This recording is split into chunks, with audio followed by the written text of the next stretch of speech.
This is Brandon from Boston. Hey, Brandon.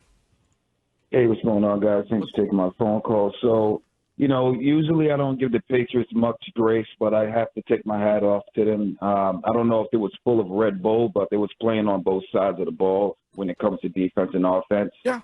So I take my hat off to them, and it's a shame that, the Patriots didn't go out there and get a number one for Drake Maye because he definitely deserves a number one. I know a lot of people are saying Higgins, but Higgins is more of a number two to me. A number one to me is like a Mike Evans, a Jefferson, or a Tyreek Hill. They need like that. But I would like to see this team do more screenplays. I would like to see this team, convincingly do a play action because everything develops slow. And one thing I don't see this team do is formation. I would like to see them get more creative on offense. They're still a little too pedestrian to me. And I would like to see them get more creative. So, yeah, I'm a Rams fan, and they failed last night, so they might have a chance. But, let's see what happens. Yeah, I mean, what? The only issue is in order for you to get that Mike Evans type of number one clear-cut receiver, because I've heard that before, too. T. Higgins is not like – he's like a 1B, right? In order for them to get that guy, they're going to have to trade for somebody who might be disgruntled or might be looking for a change of scenery. And that to me is you're either going to do that or you're going to have to pay. Do you like T. Higgins as your number one guy and having to pay him solid money? Don't you, Wiggs?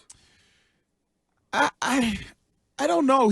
He's been dealing with a lot of injuries. Sean, would you like T. Higgins as your number one? Yes, but the only stipulation I would put on that, if I am getting T. Higgins as my number one, I would also be open to using a first-round pick on a receiver so that you get a legitimate young guy in here. So by the time that T. Higgins contract is up, hopefully that first-round receiver evolves into a legitimate number one. But let me ask this question to the room.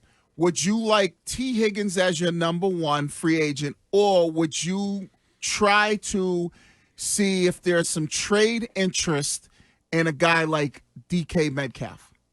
Oh, I would love DK Metcalf. For DK Metcalf. Because wasn't his name being thrown around this this deadline? Yes, the problem is, I mean, don't you think if you look at Sunday as a legit, like the caller said, both sides of the football win, and this team has somehow turned things around under Gerard Mayo, then yes, you're way closer than you thought you were. But what if that's just a mirage? That win on Sunday. Would you guess that a win over the Rams would make it less of a mirage? Yes. Or do you because I'm nervous that you've won 2 out of 3, and you probably should have, if you went for 2, you probably should have won 3 of the last 3, right? Right, yes. But no one's going to give you credit for the. So don't you now look back, if you're of that mindset, you look back at Elliott Wolf in the offseason and you go, darn it, like this team was not that far away. But even you can go after the offseason, Greg. You can say at the deadline, you have the ability. There are some teams that are up against the cap because they don't want to guarantee the money. So you have the ability with $50+ million of funny money to bring in talented guys, take on and absorb their deal, and they just sat out. And it was interesting because Monday of that week, was it on Tuesday, the deadline? Yeah, it was election day. Yeah. Mayo basically told us they were done at 9 a.m. Right. Which is just, Because I think they felt like, well, there's no need to trade for a guy that's not really going to make that big of a difference. It's not going to move the needle. Right, so why are we? But the difference, hindsight being 2020, the difference right now is just 2 games, like Courtney says, and takes a lot of abuse for. Like you're 2 games out of a playoff spot. Right, but I think that. Do you think the front office, the people in charge over there, feel like they can rip off 3 wins in a row?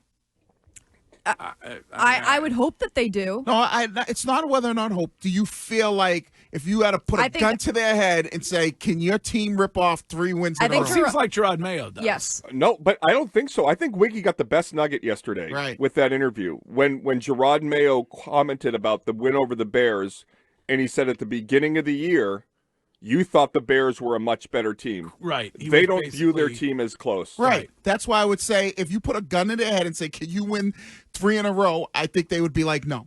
Well, I asked him yesterday. I said, do you consider the fact that you guys could be a playoff team? Like, is that something that you think about? And well, I mean, he says he's going to take a week to week, blah, blah, blah. Right, but that's him being politically correct. Right. I'm saying truth serum behind the scenes. I just think that they look at it where their roster's not great.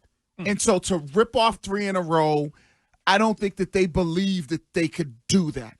Do they think that they can be like Gerard? You know, the other thing I got from Gerard is he feels like his team is the spoiler team at the end of the season. Yeah. That can maybe potentially. That's what he said. They wanted them to be he wanted to be the team that everybody was afraid to play or whatever. Yeah, like that's a spoiler team. Yeah. So Buffalo plays them, and if they win this game, they're the 1 seed. But all of a sudden, New England, spoils the party. Damn, I wish that they won that game against the Titans in overtime.